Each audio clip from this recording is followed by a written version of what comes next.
Assalamualaikum warahmatullahi wabarakatuh. Perkenalkan, nama saya Tiara, NIM saya 0320001199. Di sini saya akan menjelaskan tentang perangkat pembelajaran. Pertama-tama, saya akan menjelaskan apa itu perangkat pembelajaran. Perangkat pembelajaran merupakan salah satu perangkat wajib yang harus disiapkan seorang guru sebelum memulai proses belajar mengajar. Perangkat pembelajaran terdiri dari 1. Silabus. Perangkat ini berisi standar kompetensi dan kompetensi dasar yang harus dicapai. Untuk mencapainya diukur berdasarkan indikator pencapaian. Di sini saya akan menampilkan contoh dari silabus. Bisa dilihat di sini contoh dari silabus. Dan yang kedua, RPP atau Rencana Pelaksanaan Pembelajaran merupakan langkah-langkah yang harus ditempuh oleh guru di dalam rangka pemberian pelayanan kepada peserta didik. Di sini saya akan tampilkan contoh dari RPP. Bisa dilihat dari contoh RPP bagaimana.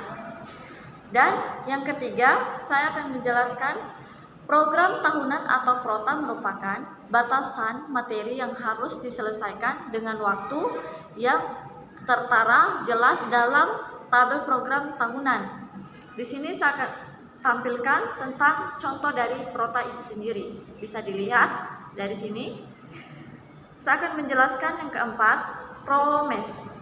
Program semester atau PROMES merupakan gambaran distribusi materi selama satu semester berdasarkan SK dan KD yang telah dirumuskan dalam standar isi.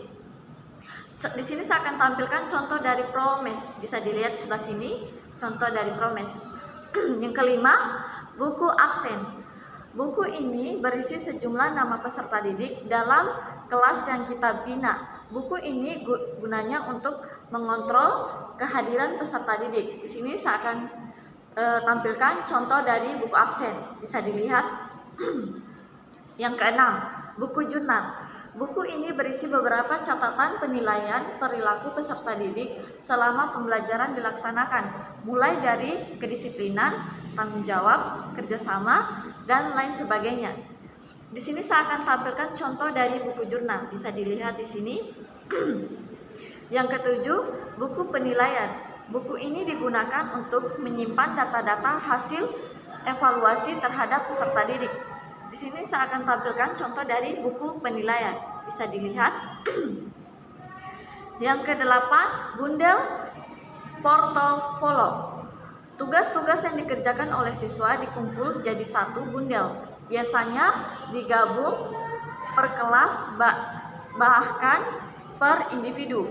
Gunanya untuk mengetahui perkembangan kompetensi peserta didik, perubahan peserta didik terhadap penerimaan materi yang disampaikan dapat diukur sehingga memudahkan guru untuk menentukan model dan metode yang akan diberikan. Di sini saya akan tampilkan contoh dari bundel portofolio. Bisa dilihat. Yang kesembilan, bank soal. Ini adalah buku yang berisi kumpulan dari sejumlah soal yang akan diberikan kepada peserta didik. Di sini saya akan tampilkan contoh dari bank soal. Bisa dilihat sendiri. Dan yang ke-10 terakhir, dalam menyajikan pembelajaran, media menjadi faktor penentu keberhasilan pembelajaran. Tentang media, dibutuhkan inovasi dan kreativitas guru untuk menentukan media-media yang diperlukan dalam kaitannya dengan pokok bahasan yang diberikan. Di sini saya akan tampilkan contoh dari media. Bisa dilihat sendiri. Nah, mungkin itu saja dari saya. Lebih dan kurangnya mohon dimaafkan. Wassalamualaikum warahmatullahi wabarakatuh.